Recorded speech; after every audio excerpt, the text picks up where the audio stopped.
Good morning. Today is Thursday, May 6th, 2021. This week's Torah portion is the double parsha, Bahar B'chukosai, and in the first, in Bahar, there is a pasuk, a verse that reads as follows: V'lo sonu ish es amiso, you shall not oppress your fellow. V'yaresa melokecha, you shall fear your God. Ki ani Hashem Elokechem, I am the Lord your God. So Rashi quotes the Talmud, who says that kan his here al onas dvarim. Here the Torah is warning us concerning a prohibition called onas dvarim, which means hurtful speech. And Rashi continues, and if a person should say, how can anybody know if my intentions were bad? For that reason, the Torah says, you shall fear your God. The knower of all thoughts will know what your intention was. Okay, so that's what Rashi says. Then we have another source called Sefer HaChinuch. Now this is a very interesting and important source. This is a work written by Rabbi Aharon of Barcelona in the late Middle Ages, Sefer HaChinuch, which literally means the book of education. And it is a book that has an entry for each of the 613 commandments in the Torah, and it gives a brief description of the mitzvah, of the reasons for it, and some of the main details of how to observe this. It is a very important classic source, and I always love repeating this. It's so important to me. It's called Sefer HaChinuch, the Book of Education, because he wrote this as a series of letters to his son when his son moved away. So you have a child that moves away, you write them letters or emails or texts or whatever you do today. So most people in their letters, how are you, son? How are you doing? Do you have enough money? But what he did is, in each of his letters, he would review with his son some of the mitzvos of the Torah. And then finally it was gathered together into a book. That's why it's called Sefer HaChinuch, because he used it as a way to educate his son after his son had moved away. Okay. So here's what Sefer HaChinuch says about this mitzvah of onas dvarim, of refraining from hurtful speech. Mitzvah includes the prohibition not to cause pain to others through words, not to shame them or embarrass them. But then he says as follows: there's an important guideline in how to apply this mitzvah.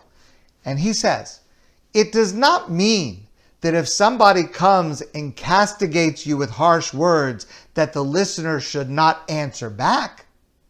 It's impossible for a person to be like a stone, remaining unmoved when they have been verbally attacked. And furthermore, if a person remains silent when they are unfairly criticized, it might appear as if the person is acknowledging the truth of the insult. A person is not required to suffer damage inflicted by his fellow and not defend themselves. A person is permitted to defend themselves by the words of his mouth to protect themselves.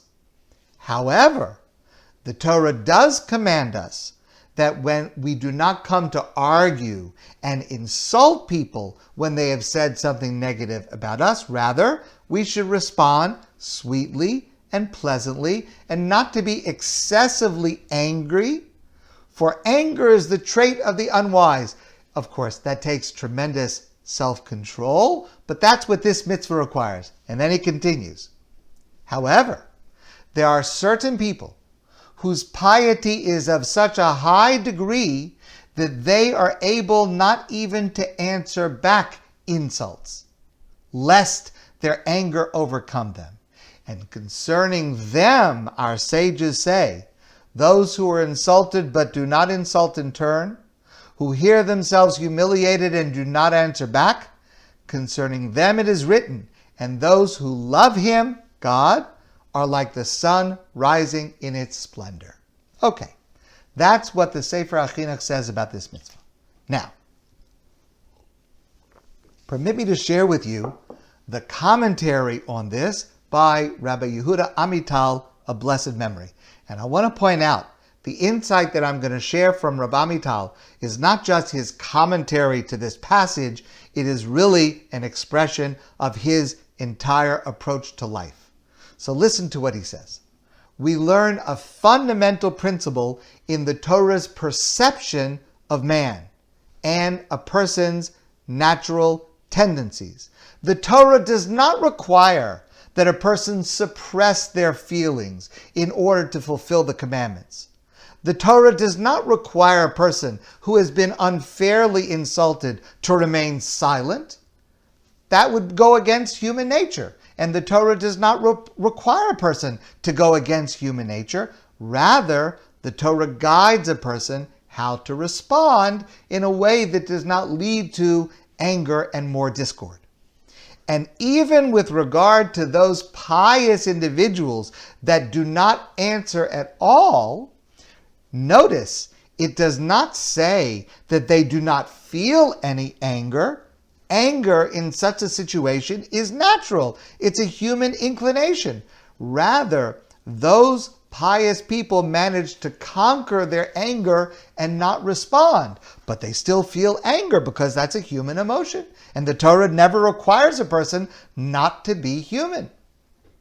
And Rav Amital recalls the famous words of the Kotzker Rebbe, Rebbe Menachem Mendel of Kotsk. The Kotzker Rebbe used to say, God has plenty of angels.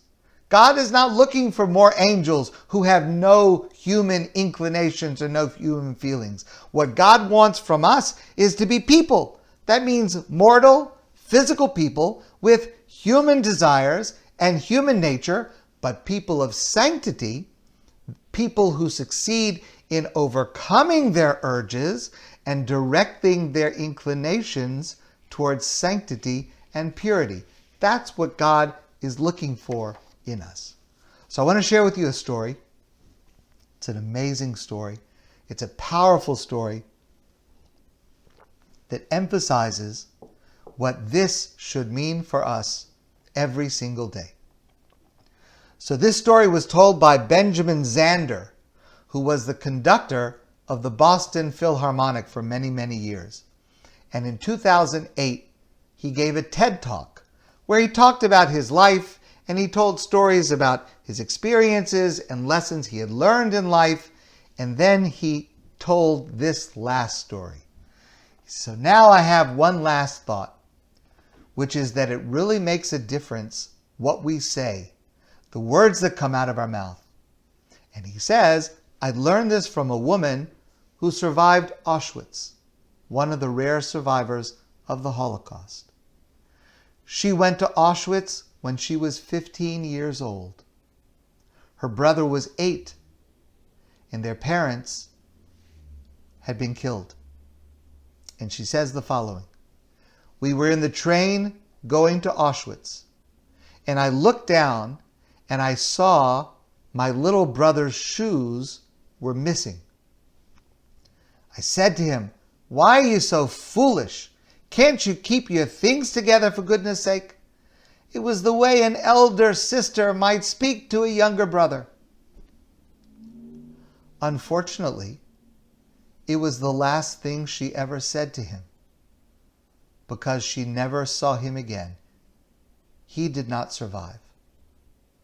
When she came out of Auschwitz, she made a vow. And here's what she said. She said, I walked out of Auschwitz into life and I made a vow. And the vow was, I will never say anything that could not stand as the last thing I ever say. Wow. Powerful words. Words that should ring and resonate in our ears. Words that we should remember every single day. I will never say anything that could not stand as the last thing I ever say. My friends, I want to wish you a wonderful, mindful, great day.